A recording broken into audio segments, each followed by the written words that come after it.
একটা পারিবারিক সমস্যা চলছে। তার পরিপ্রেক্ষিতে কালকে হঠাৎ আমায় ফোন করে সকালবেলা বলছে যে সালিসি সভা বসাবে, আমরা যাচ্ছি। তা আমাদের দাদারা সব তো কাজে বেরিয়ে যায়, ফ্যাক্টরিতে সব কাজ করে, কোম্পানিতে কাজ করে, চলে গেছে। আমি একা ছিলাম। তা আমাকে বললো যে ঠিক আছে, খালি তো বসা হবে বলে। ওরা 22 জন এসেছিল। আমি গিয়ে বসেছি।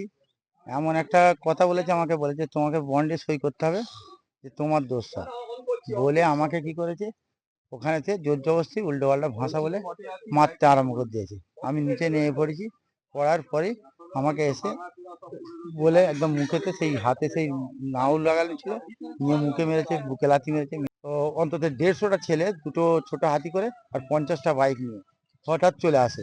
এসে দাদার ঘরে এই 3টে বাইক যে দেখছেন, 3টে বাইক জলে ফেলে দিয়েছে, একটা পিয়াগো অটো ফেলে দিয়েছে, গাড়ি ভেঙে দিয়েছে, ঘর দর ভেঙে আলমারি থেকে টাকা 40-60 টাকা ছিল, মোবাইল নিয়ে চলে গেছে। বহুত আতঙ্ক আছে স্যার, একদম কাল রাত্রে কেউ ঘুমাতে, সব বনে বনে বাস করেছি। নেতৃত্ব হচ্ছে খলিল জুয়েস স্যারে উপপ্রধান নাকি, উনি বললো, উনি তখন এসে বলতে যে আমি উপপ্রধান। আলি ভাই, যেই উপপ্রধান হোক আর যাই হোক, আমিও তো এখানের মেম্বার। তোমরা এত উত্তেজিত, একটা সালিশ সভা এখানে ডাকা হয়েছে মিউচুয়াল করার জন্যে, এরকম উত্তেজিত সে বললে মানে সে মানে লোক হিসেব মতন আগে থেকে তৈরি করে রেখেছিল।